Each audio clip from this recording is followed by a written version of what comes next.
Good morning everyone, কেমন আছো সবাই? নতুন একটা ভিডিওতে জানাই অনেক অনেক ওয়েলকাম, অনেক ভালোবাসা।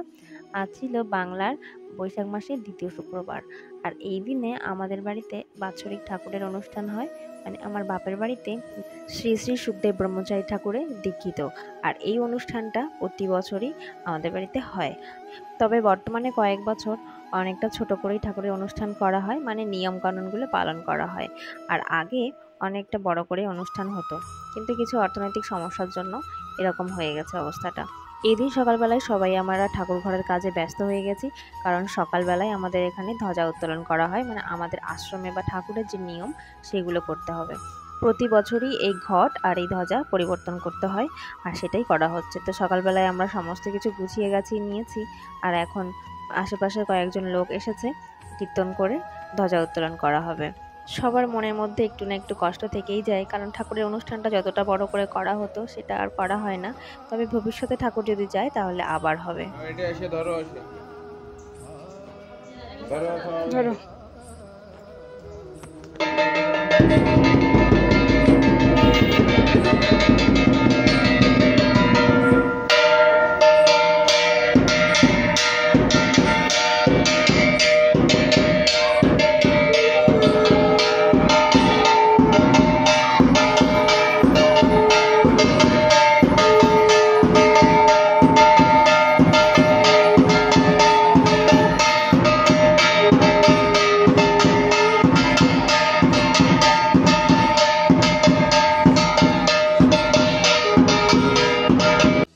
ঠাকুরের অনুষ্ঠানটা আগে কিন্তু দুদিন ধরে হতো আমাদের।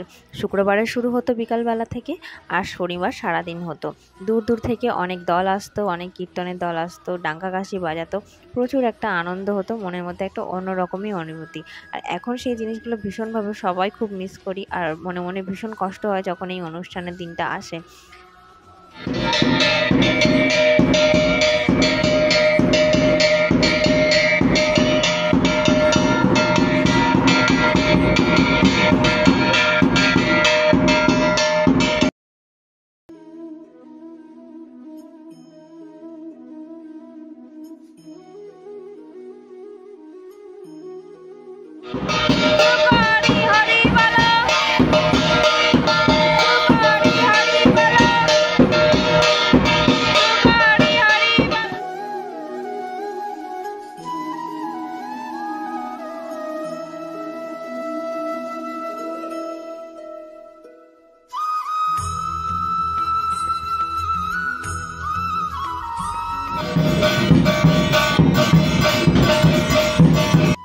এখন কিন্তু বেজে গেছে দুপুর 3টে মতো, আর এখন কয়েকজন লোকজন চলেও এসেছে। আর এখন ঠাকুরের একটু কীর্তন হবে, আর প্রথমে শুরু হবে গীতা পাঠ দিয়ে। তো গীতা পাঠ দিয়ে শুরু হয়ে তারপরে একে একে ঠাকুরের গান বাজনা হবে, তারপরে অনুষ্ঠান সন্ধ্যাবেলায় শেষ হবে।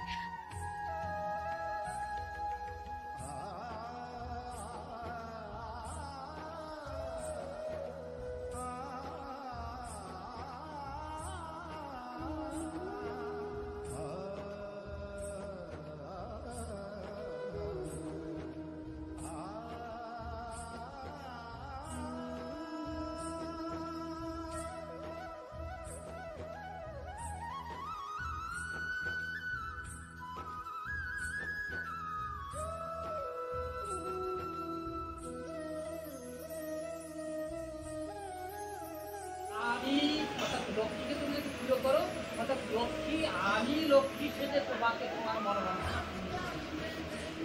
তুমি যদি দুর্গার পূজা করো, আমি দুর্গা সেজে তোমার মনোবাঞ্ছা আমি পূর্ণ করবো। তো এখন বসে বসে গীতা পাঠ শুনছি।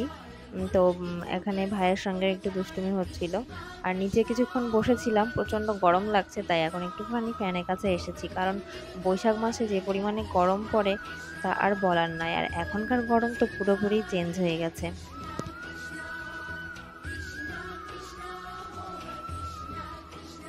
আর এদিকে রান্না হচ্ছে খিচুড়ি প্রসাদ, আর আমাদের ঠাকুরের মহাপ্রসাদ হচ্ছে খিচুড়ি। খিচুড়ি দেওয়া হয় অনুষ্ঠানে, যে কোনো অনুষ্ঠানে ঠাকুরের, আমাদের আশ্রমে যত অনুষ্ঠান হয় মহাপ্রসাদ হবে খিচুড়ি। আর এই প্রসাদটা খেতে যে কি ভালো লাগে কি আর বলবো। পাশের বাড়ির কাকিমা আর আমার জেঠুর ছেলের দাদা, ওনারা দুজন মিলে রান্না করছে। যেহেতু ছোটখাটো করেই হচ্ছে অনুষ্ঠানটা, সেজন্য ঘরোয়া মতো করেই আর কি রান্না বান্না হচ্ছে।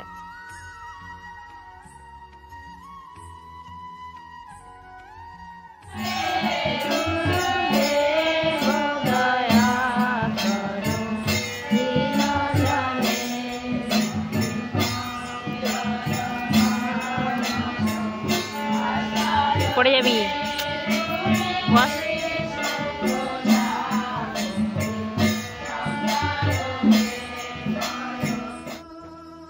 আর এই দিনে যে পরিমাণে গরম পড়েছে, চারিদিকে পাখা লাগানো রয়েছে তবুও যেন গরম কাটছে না। সবাই গিয়ে পাখার কাছে কাছেই বসছে। আসরের মধ্যেও দুটো পাখা লাগানো আছে আর এই সাইডেও পাখা দেওয়া আছে। তো সবাই আমরা ফ্যানের কাছেই বসে আছি, কারণ ফ্যানের কাছ থেকে একদমই সরা যাচ্ছে না, তাহলে ঘেমে পুরো ঝোল। রোহন রোহন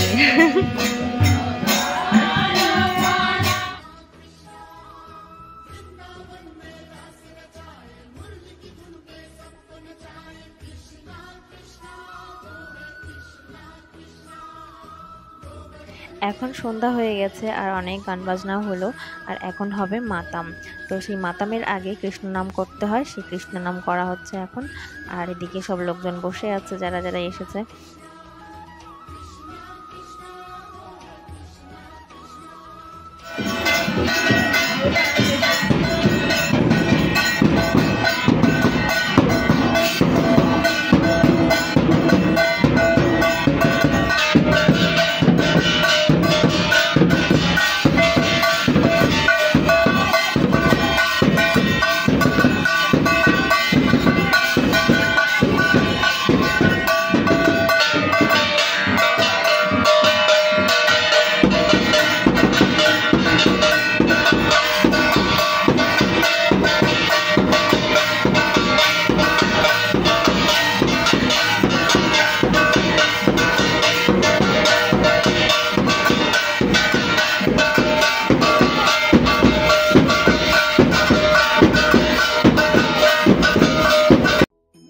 এই মাতামের সঙ্গে তোমরা কারা কারা পরিচিত অবশ্যই কমেন্ট করে জানিও।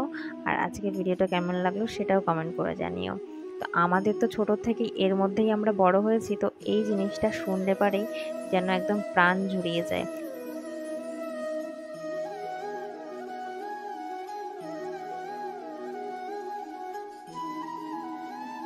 মাতাম দেওয়া হয়ে গেছে আর এখন সবাইকে খিচুড়ি প্রসাদ দেওয়া হয়েছে। প্রথম ব্যাচ বসেছে খিচুড়ি প্রসাদ খেতে।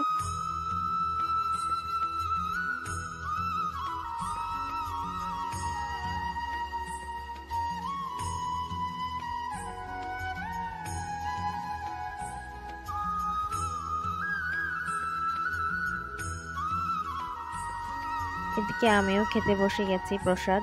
আর দাদা দিয়ে গেল খিচুড়ি, আর একটুখানি দিচ্ছে। আর যে পরিমাণে গরম, তো দাদাকে বললাম একটু হাতা দিয়ে একটু ছড়িয়ে দিয়েছে যাতে তাড়াতাড়ি ঠান্ডা হয়ে যাবে। প্রসাদটা এত সুন্দর হয়েছিল, ভীষণ ভালো লাগছিল। গরমকাল হলে কি হবে, খিচুড়িটা খেতে কিন্তু বেশ ভালো লাগছিল। তারপরে ওদিকে মা দিচ্ছিল ভোগের প্রসাদ, ভোগের যে মিষ্টিগুলো ছিল সেগুলো দিচ্ছিল।